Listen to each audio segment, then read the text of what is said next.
Hands up! No resistance! I am not resisting, officer! Stop resisting! I'm a U.S. Navy chief! They thought he was powerless. They thought he was just another name. They were wrong. Under the harsh white glow of a Texas gas station, a single decision made in seconds would destroy 2 police careers and expose how quickly authority can turn into abuse when bias takes the wheel. It was late at night, the kind of hour when the world feels half asleep. The road nearby was quiet. A few cars passed now and then, tires hissing against asphalt. The gas station lights hummed softly, illuminating the concrete like a stage no one expected to perform on. A black man stood beside his vehicle, calmly filling up his tank. He wasn't rushing. He wasn't hiding. He wasn't nervous. He wore a clean, pressed military uniform, dark fabric, sharp lines, metals aligned with precision. The uniform of someone who had spent decades following rules, respecting systems, and carrying responsibility. Someone used to discipline, used to order, used to pressure. This was supposed to be a normal stop. Gas, maybe a bottle of water, then home. But normal ended the moment the patrol car rolled in. The cruiser slowed as it entered the lot. Headlights washed over the pumps, then locked onto him. The car didn't pass. It lingered, engine idling, watching. Inside the patrol car, assumptions formed instantly. 2 officers stepped out. Their posture said everything. Shoulders tight, hands hovering near their belts. Eyes scanning, not for facts, but for confirmation of what they already believed. To them, this wasn't just a man getting gas. This was a situation. They didn't greet him. They didn't ask a question. They didn't explain why they were there. One of them raised his voice immediately. Hands up. The command sliced through the quiet night. The man reacted without hesitation. Both hands came up. High, open palms, fingers spread. Exactly the way he had been trained, not just by law enforcement expectations, but by years of military protocol. His movements were slow and deliberate. He didn't argue. He didn't roll his eyes. He didn't sigh in frustration. His voice stayed calm. Yes, officer. There was no threat in his tone. No sarcasm. No resistance. This should have been the end of it. But it wasn't. The officers moved closer. Too close. Their steps were fast, aggressive, closing distance without explanation. One circled slightly. The other stayed directly in front of him. The man stood still, hands still raised, heart steady but alert. He understood what moments like this could become. He knew the rules of survival. Still, the energy kept shifting, not toward safety, but toward escalation. Turn around. He complied. Keep your hands up. They were already up. Then, without warning, without a new command, without any visible threat, everything exploded. A hand grabbed his arm, hard, twisting it behind his back. Before he could even process what was happening, his balance was gone. His body was forced forward. He hit the ground. Concrete slammed against his knees. His palms scraped rough cement. The air rushed out of his lungs as a heavy knee drove into his back. The uniform that symbolized honor and service was pressed into dirt and oil stains. I'm not resisting, he said, clearly, audibly. But the words didn't stop anything. Stop resisting, one officer shouted. The command echoed through the gas station, loud enough for anyone nearby to hear. Except, he wasn't resisting. His hands were visible. His body was flat. His movements were minimal. Still, the pressure increased. The knee stayed planted. The weight stayed heavy. The voices grew louder, harsher, more aggressive, as if repeating the phrase could make it true. Don't move. I'm not moving. The contradiction hung in the air. Somewhere nearby, a customer froze, watching. A phone slowly came up, hands shaking. Another witness looked away, unsure what to do. And above it all, unseen, unacknowledged, the body cameras kept recording. Every command, every movement, every lie. The officers didn't know it yet, but the moment they forced him to the ground, the story stopped being theirs to control. Because the man they had pinned wasn't just a civilian. He wasn't just another name in a report.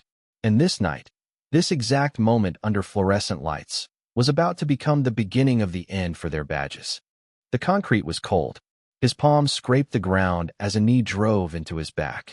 His uniform, earned through decades of service, pressed against oil stains and gravel. I'm not resisting, he said clearly. But the words didn't matter. Stop resisting, the officers shouted, even though he wasn't moving. This is how these moments often happen. Loud commands. Fast escalation. No explanation. The illusion of danger created after force is already used. The man stayed still. He did exactly what he was told. Hands visible, body flat, voice controlled. Yet the pressure increased. People nearby froze. A phone came out. Someone started recording. And above all of it, the body cameras kept rolling, quietly capturing every word, every move, every lie. What the officers didn't realize yet was who they had just pinned to the ground. When they finally pulled him up, one officer demanded identification. The man spoke calmly. "My name is Senior Chief, United States Navy. Active duty." Silence. They looked again at the uniform. The insignia. The ribbons. The rank. This wasn't a costume. This wasn't a claim. This was a senior military leader, someone who had served his country for decades. But instead of backing off, the officers doubled down. The cuffs went on tighter. They treated his service like it meant nothing. "Doesn't matter," one officer said. That sentence changed everything. Because while the officers believed they were in control, the cameras were building a case they could never escape. The video didn't disappear. It spread, first through internal reviews, then to supervisors, then to federal investigators. Every frame told the same story. Hands up. No resistance. Knee on the back. False commands. Escalation without cause. Experts reviewed it. Lawyers slowed it down. Judges watched it again and again. The narrative the officers tried to sell collapsed instantly. Officer safety didn't match the footage. Resisting didn't exist. Threat perception was nowhere to be found. And then the investigation widened. Past complaints. Prior incidents. Patterns of behavior. This wasn't a mistake. It was a habit. Federal charges followed. Courtrooms filled. Careers ended before verdicts were even read. The man they thought was powerless had become the strongest witness in the room, without ever raising his voice. Weeks later, the courtroom felt heavier than any battlefield. No sirens. No shouting. No commands barked into the night. Just silence. The kind of silence that presses against your chest. The judge sat motionless. The jury sat frozen. Families of both sides filled the benches, some praying, some trembling, some already knowing the truth, but not ready to hear it spoken out loud. At the front of the room, a large screen flickered to life. The video began to play. Again. This time, there was nowhere to look away. The gas station lights appeared first, harsh, white, unforgiving. Then the senior chief, hands raised, calm voice, steady posture. Jurors leaned forward. They watched the officers approach. They heard the commands overlap. They saw confusion turn into force. The knee. The pressure. The lack of resistance. Someone in the gallery covered their mouth. The prosecution paused the video frame by frame. "Here," the attorney said quietly, pointing. "His hands are visible." Pause. "He is compliant." Pause. "There is no threat."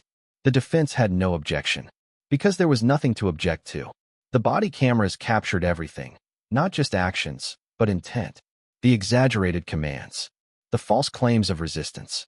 The moment one officer glanced at the camera and adjusted his tone, too late. The jury heard the words again. "Stop resisting." But the video told a different story. He wasn't resisting. He wasn't struggling. He was trusting the uniform. That was the part that broke people. The prosecution called expert witnesses. A use of force specialist explained, slowly and clearly, how the restraint violated policy. A medical professional described how close the pressure came to causing permanent damage. A Navy representative testified about the senior chief's service record, decades of discipline, leadership, and restraint under real combat pressure. Then came the moment no one expected. The senior chief took the stand. He didn't shout. He didn't accuse. He didn't dramatize. He spoke like a man who had given orders his entire life. Calm, precise, controlled. "I followed every instruction," he said. "I believed they would do the right thing. I believed the uniform meant something." His voice cracked only once. When I felt the knee on my back, I realized it didn't. The courtroom was still. Even the officers avoided eye contact. The defense tried one last angle: stress, confusion, a fast-moving situation. The prosecutor didn't raise his voice. He simply replayed the video again. And again. Time slowed. Every second felt longer than the last. Then the judge sent the jury to deliberate. Minutes passed. Then an hour. Then another. If this story moved you, don't scroll away. Follow for real stories where power gets exposed and the truth never stays buried.